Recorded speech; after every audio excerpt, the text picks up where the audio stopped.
आइए स्टार्ट करते हैं अपनी एक्सरसाइज का लास्ट पार्ट जिसमें हम न्यूमेरिकल प्रॉब्लम्स को सॉल्व कर रहे होंगे। स्टार्ट करते हैं न्यूमेरिकल नंबर 1 से। Two identical coils A and B 500 turns each has a parallel plane such that 70% of the flux produced by the one coil links with the other। कि हमारे पास A और B जो है ना दो आइडेंटिकल कॉइल्स हैं जिनके ऊपर 500 टर्न्स हैं और हमारे पास एक कॉइल में जितना फ्लक्स बन रहा है दूसरे कॉइल में उसका 70% जो है फ्लक्स बन रहा है। A current of 6 ampere is flowing in a coil A produces a flux of 0.06 milliweber in it. If the current in the coil A changes from 10 ampere to minus 10 ampere in 0.03 second, calculate mutual inductance and EMF induced in the coil। हमारे पास ना उसने बताया कि अगर current जो है वो change हो रहा हो 10 एम्पेयर से माइनस 10 एम्पेयर में इन उसने एक स्मॉल टाइम इंटरवल बता दिया दैट इज 0.03 सेकेंड। तो कहता है इसमें म्यूचुअल इंडक्टेंस और EMF कॉइल में कितनी होगी। आइए इस क्वेश्चन को स्टार्ट करते हैं।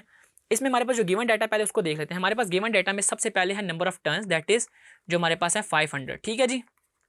इसके अलावा हमारे पास जो फ्लक्स है वो है हमारे पास 0.06 मिली वेबर। अब इसको हम 0.06 इंटू 10⁻⁻³ भी लिख सकते हैं। इसके अलावा हमारे पास जो φ2 है जो दूसरा फ्लक्स है यानी कि इसको फ्लक्स 1 कह देता हूँ और फ्लक्स 2 जो है वो मेरे पास है 70% ऑफ दिस कि हमारे पास ये जो फ्लक्स है इसका 70%।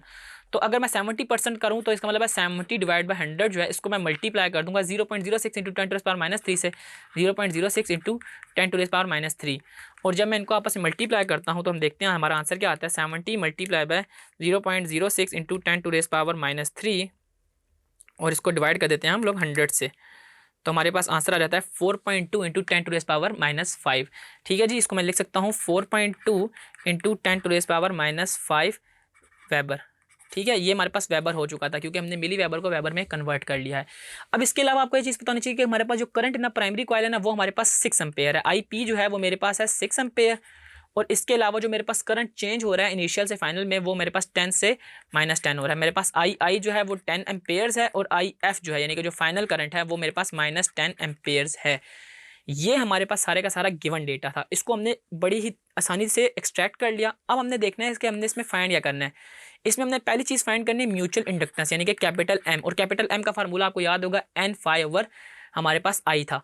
और दूसरी चीज़ हमने इसमें फाइंड करनी है इंड्यूस्ड EMF यानी कि हमने induced EMF in the coil B हमने फाइंड कर लेनी है जो हमारे पास φ2 के इक्विवेलेंट थी। अच्छा, इसमें सबसे पहले म्यूचुअल इंडक्टेंस को फाइंड करते हैं। म्यूचुअल इंडक्टेंस का जो मेरे पास फार्मूला है वो है N∅/IP। इसमें जो φ है वो मैं φ2 यूज़ कर रहा हूँ। तो मैं इसके φ2 की वैल्यू पुट करता हूँ, IP की वैल्यू पुट करता हूँ और नंबर ऑफ टर्न्स की वैल्यू पुट करके इसमें म्यूचुअल इंडक्टेंस को फाइंड करते हैं। मेरे पास M है और N मैं इधर पुट कर दूंगा 500 और मेरे पास φ2 है। φ2 की जो वैल्यू थी मेरे पास थी 4.2 इंटू 10⁻⁻5 4.2 इंटू 10⁻⁻5 और मेरे पास नीचे जो IP है वो मेरे पास 6 एम्पेयर था। जब मैं इनको आपस में मल्टीप्लाई करता हूँ तो मेरे पास आंसर आता है 3.5 मिली हेनरी यानी कि 3.5 इंटू 10⁻⁻3 या हम इसको ले सकते हैं 3.5 मिली हेनरी क्योंकि हमारे पास जो म्यूचुअल इंडक्टेंस है इसके यूनिट्स हमारे पास मिली हेनरी में होते हैं। इसके बाद हमारे पास ये हमारा A पार्ट कंप्लीट होता है और हमारा जो B पार्ट था उसमें हमने इंड्यूस्ड EMF को फाइंड करना था और आपको इंड्यूस्ड EMF का फार्मूला याद होगा कि इंड्यूस्ड EMF का फार्मूला था मेरे पास -M इंटू ΔI/ΔT। जिधर से मैंने आपको जब हमने coefficient of mutual inductance find किया था तो मैंने उसमें बताया था कि हम रेशियो ले रहे होते हैं इंड्यूस्ड EMF की with the rate of change of current के साथ। और यहाँ पे अगर मुझे इसका कोफिशिएंट नहीं निकालना बल्कि हमने इंड्यूस्ड EMF निकालने तो हमें इसमें M को मल्टीप्लाई करना होगा rate of change of current के साथ। अब मैंने M इसमें फाइंड कर लिया that is 3.5 milli henry. Delta I जो है मेरे पास -10 से -10 है यानी कि फाइनल माइनस हम इनिशियल करंट कर लेंगे और हम इसके नीचे टाइम को पुट कर देते हैं। I की वैल्यूज को पुट करते हैं। मेरे पास M की वैल्यू 3.5 हेनरी तो मैं माइनस इंटू 3.5 इंटू 10⁻⁻³ लिखता हूँ। I की जगह में लिखता हूँ -10 क्योंकि मेरे पास फाइनल था -10 एम्पेयर और हमारे पास इनिशियल था 10 एम्पेयर तो -10 मेरे पास -20 एम्पेयर हो जाएगा और डिनोमिनेटर में मैं इसका टाइम लिख देता हूँ जो कि मेरे पास है 0.03 सेकेंड। ठीक है जी। तो यूँ मैंने देखा कि मैंने इसके अंदर इनकी सारी वैल्यूज पुट इन की। मैं अब इनको मल्टीप्लाई करता हूँ और अपनी जो हमारे पास फाइनल EMF है उसको फाइंड कर लेते हैं।